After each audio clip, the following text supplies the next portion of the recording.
이제 몇 쪽에 보시냐면요. 이제 105쪽을 보시면 105쪽에 제3장 변압기 부분 있죠? 이 부분 볼게요. 이제 변압기 제3장 변압기입니다. 이 변압기가 이제 직육이 다음으로 내용이 제일 많습니다. 이제 요거 좀 쉬우겠습니다.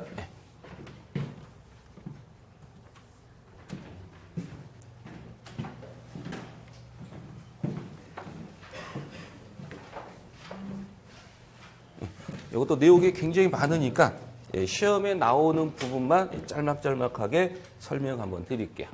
그럼 제3장이 바로 변압기입니다.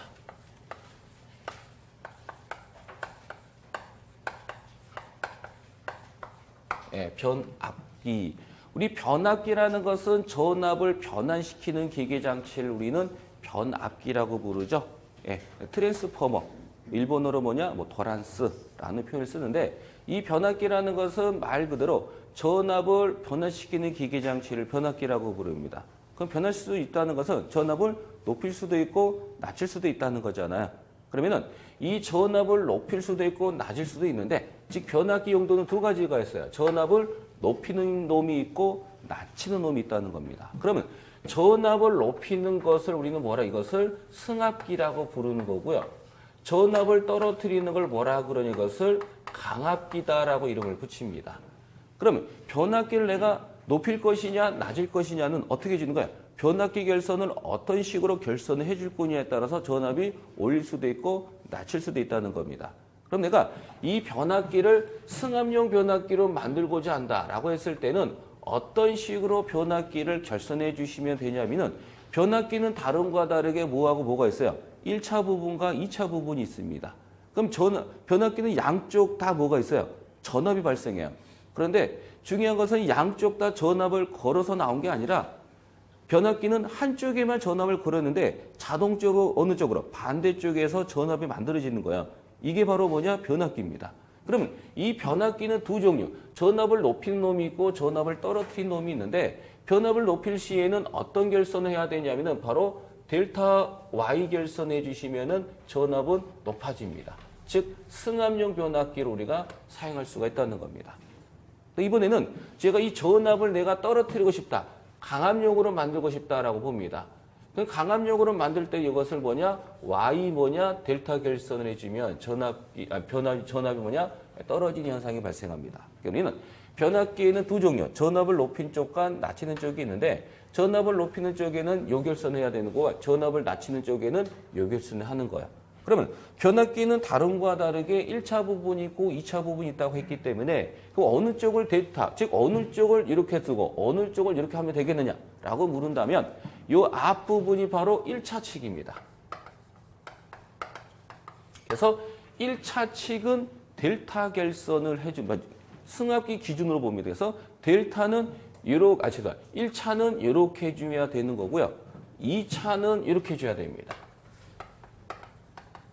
그러니까 승합기로 만들고 싶을 때 1차는 델타 결선 해주고 2차는 Y 결선 해줘야지만 전압, 승합기 변압기로 되는 겁니다. 이게 바로 변압기의 승합용 변압기, 강압용 변압기에 관련된 부분이니까요. 그냥 참조사항으로 봐두시면 되고요.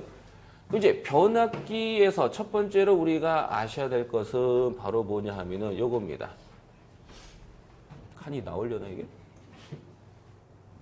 다 쓸까요? 쓰겠습니다.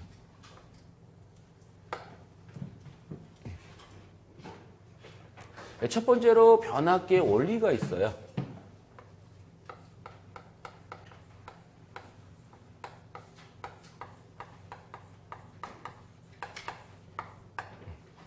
그럼 변압기 원리는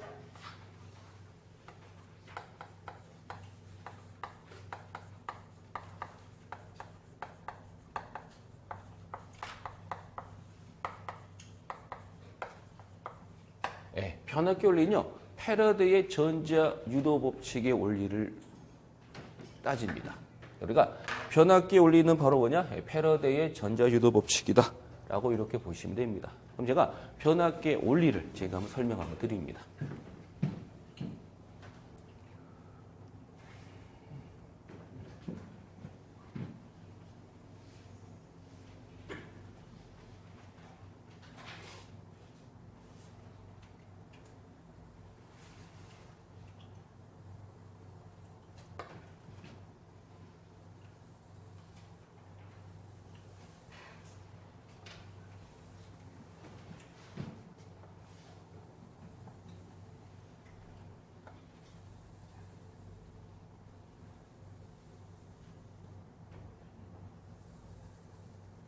이게 뭐냐?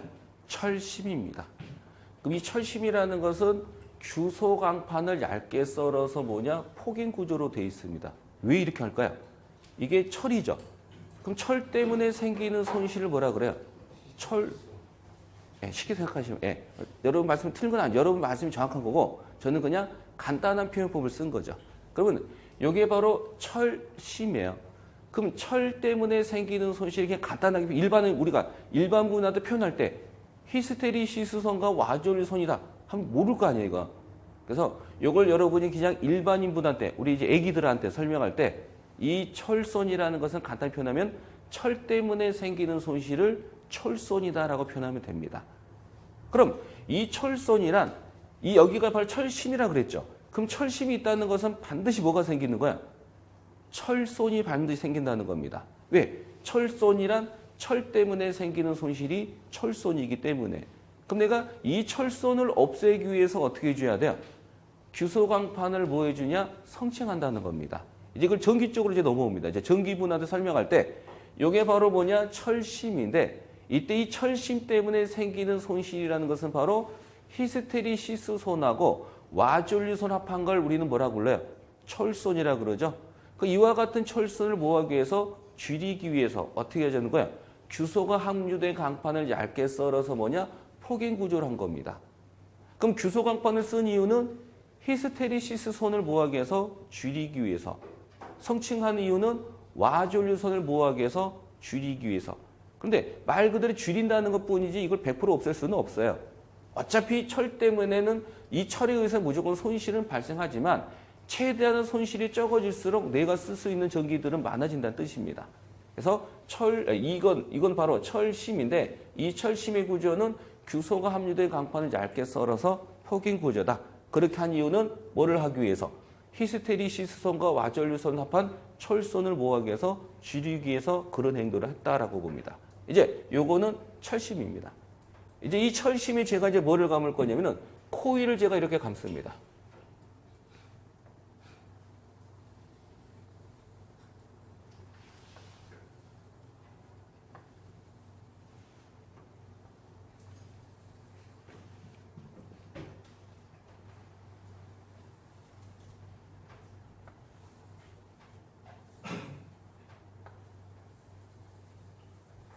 이렇게 하고 있습니다.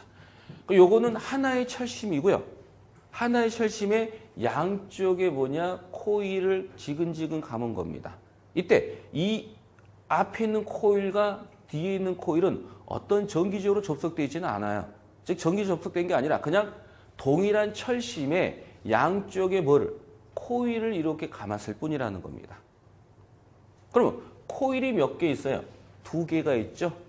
이렇게 2개. 그러면 이 코일과 이 코일은 서로 연관성이 있어 없어요? 전혀 없다는 겁니다. 단지 하나의 철심에 양쪽의 코일이 서로 모르는 남남들이 2개가 한 벤치에 앉아있다라고 생각하시면 되는 겁니다. 그럼 이제 변압기는 다른 거와 다르게 1차 부분이 있고 2차 부분이 있다고 그랬잖아요. 그래서 1차 부분이 있고 2차 부분이 있는데 어디가 1차고 어디가 2차일까요?